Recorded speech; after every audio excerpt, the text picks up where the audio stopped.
Punjab assembly में लाते मुक्के थप्पड़ चल गए, धक्के पड़ गए, वजीर आला का इंतखाब बवाल बन गया, असम्बली हॉल अखाड़ा बन गया। तहरीक इंसाफ और मुस्लिम लीग काफ के अरकान ने डिप्टी स्पीकर दोस्त मोहम्मद मजारी के बाल नोच डाले, थप्पड़ और मुक्के बरसाए, लोटा दे मारा, स्पीकर की कुर्सी को लाते मारी। गार्ड्स की दोस्त मोहम्मद मजारी को बचाने की कोशिश नाकाम। पीटीआई और काफ लीग के अरकान लोटे उछालते रहे, खवातीन भी किसी से पीछे ना रही, नारे लगाती रही। डिप्टी स्पीकर के माइक पर लोटा लटका दिया गया, स्पीकर डाइस पर रंग बिरंगे लोटे सजा दिए। स्पीकर डाइस पर हमले के दौरान परवेज इलाही ने अंगूठे उठाकर अपने अरकान को शाबाश दी। चौधरी परवेज इलाही और कुछ अरकान भी हंगामा आराई में जख्मी हो गए। हुल्लड़बाजी और हंगामा आराई के बाद हमजा शहबाज वजीर आला पंजाब मुंतखब हो गए।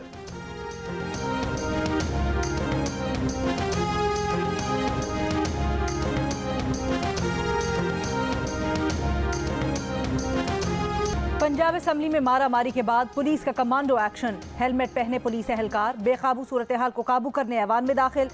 हुकूमती अरकान पुलिस पर भी चढ़ दौड़े, धक्के दिए, कुछ एहलकारों को मार पीट करके बाहर निकाल दिया। पुलिस ने धींगा मुश्ती करने वाले 3 अरकान असम्बली को गिरफ्तार कर लिया। बाकियों को धक्का देकर स्पीकर डाइस से हटा दिया, डाइस का कंट्रोल संभाल लिया, हिफाजती रुकावट लगा दी। पंजाब असम्बली के सिक्योरिटी स्टाफ और अरकान भी आपस में उलझ पड़े, एक दूसरे को थप्पड़ दे मारे।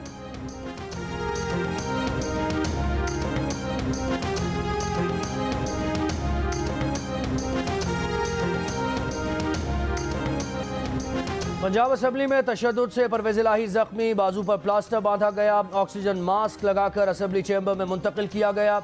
जियो न्यूज़ से गुफ्तगू में शहबाज शरीफ, नवाज शरीफ, हमजा शहबाज और राना मशहूद को हमले का जिम्मेदार करार दे दिया। कहा कि वो तो इन लोगों के प्रोडक्शन ऑर्डर जारी करते रहे हैं, इन्होंने आज ये सलाह दिया, अब वो इन्हें माफ़ नहीं करेंगे। ऐसी वोटिंग को कौन मानेगा? ऑपोजिशन की सारी फिल्म प्लानिंग के तहत चली है। उस्मान बुज़दार ने परवेज इलाही की अयादत की। परवेज इलाही ने राना मशहूद की शिकायत उस्मान बुज़दार से की। उस्मान बुज़दार का वाक़े से लाइल्मी और हैरत का इजहार।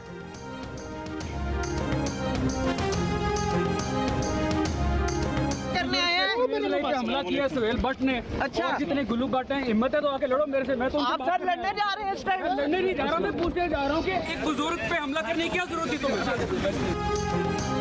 परवेज इलाही के जख्मी होने की खबर सुनकर उनके बेटे मुनिस इलाही और रासिख इलाही भी पंजाब असम्बली पहुंच गए। मुनिस इलाही ने कहा, ये है नून लीग की असलियत, खुद तशद्दुद करते हैं और इल्जाम दूसरों पर लगाते हैं। परवेज इलाही पर सुहेल भट्ट ने हमला किया है और भी जितने गुल्लू भट्ट हैं, हिम्मत है तो आकर मुझसे लड़ें।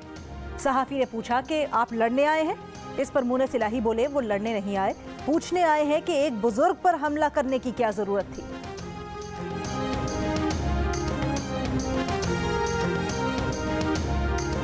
जनाब परवेज इलाही साहब ने कोई वोट नहीं लिए और जनाब मोहम्मद हमजा शहबाज शरीफ साहब ने 197 वोट हासिल किए हैं।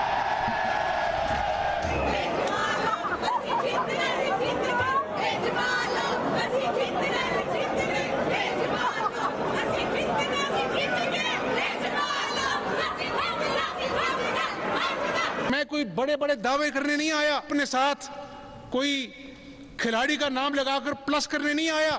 मैं खुदा के फजलो करम से नवाज शरीफ का कारकुन हूँ, शहबाज शरीफ का बेटा हूँ, दिन रात एक करूँगा, इस आवाम की खिदमत करूँगा इंशाअल्लाह ताला। नून लीग के हमजा शहबाज वजीर आला पंजाब मुंतखब हो गए। 6 घंटे की धींगा मुश्ती के बाद असम्बली इजलास में तहरीक इंसाफ और काफ लीग ने वजीर आला के इंतखाबी अमल का बॉयकॉट कर दिया। हमजा शहबाज को 197 वोट मिले, उन्हें नून लीग के 161, पीपल्स पार्टी के 7, तहरीक इंसाफ के 26 मुनहरिफ अरकान ने वोट दिया। 2 आज़ाद अरकान और राह हक पार्टी के 1 रुकन ने भी हमजा शहबाज को वोट दिया।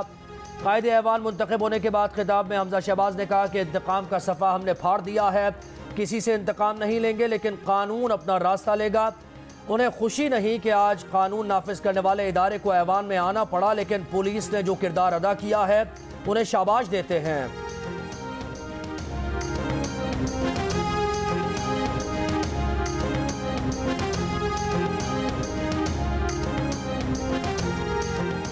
डेप्यूटी स्पीकर पंजाब असम्बली दोस्त मोहम्मद मजारी ने कहा है, उन पर हमला प्लानिंग के तहत करवाया गया। जो लोग मुल्क में मार्शल लॉ लगवाना चाहते हैं, उनकी ख्वाहिश पूरी नहीं होगी। हमले करने वालों के खिलाफ कोई इंतकामी कार्रवाई नहीं करेंगे। तहरीक इंसाफ के उम्मीदवार परवेज इलाही को मुखातिब करते हुए कहा, परवेज इलाही साहब, ये गुजरात नहीं कि आप अपनी मर्जी करें, पंजाब असेंबली है और यहाँ आइन और कानून के मुताबिक काम होगा।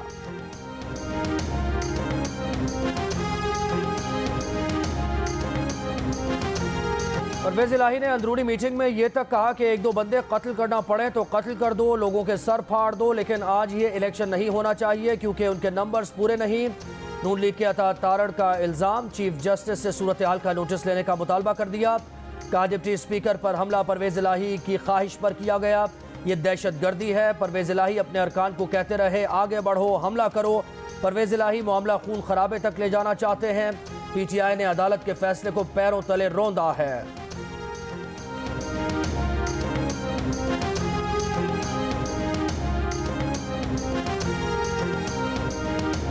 जब कोर्ट्स ने हमारी जो पिटीशन चली है तो बेस ये था कि आप कौन होते हैं कि जब हमारी डेली प्रोसीडिंग में बताएं कि ये नहीं हो सकता, ये नहीं। अब जब ये कोर्ट ने ऑर्डर किया कि नहीं जी डिप्टी स्पीकर ही करेगा, मेरी उन्होंने जितनी पावर्स थी वो सस्पेंड कर दी, जो कि इलीगल है।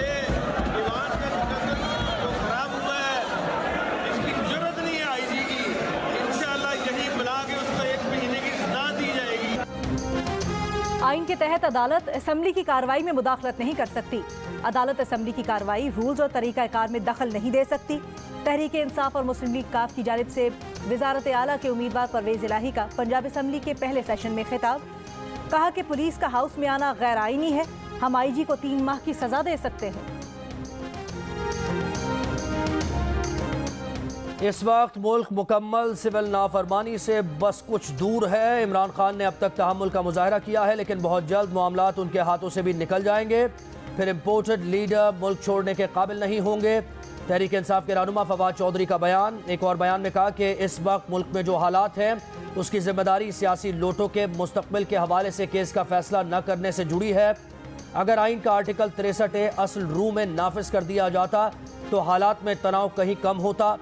स्पीकर की रूलिंग पर इंतहाई तेजी और लोटों के खिलाफ केस आम केस की तरह लिया गया।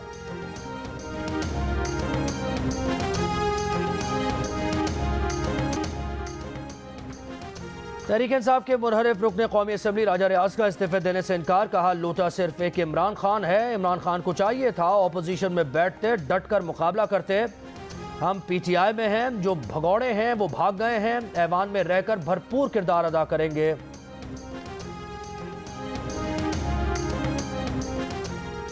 और खैरपुर में हजरत सच्चल सरमस्त का उर्स, ज़ायरीन की बड़ी तादाद शरीक। उर्स की 3 रोज़ा तकरीबात में महफिल मुशायरा, अदबी कॉन्फ्रेंस, महफिल समा, मलाखड़ा और दीगर प्रोग्राम्स होंगे।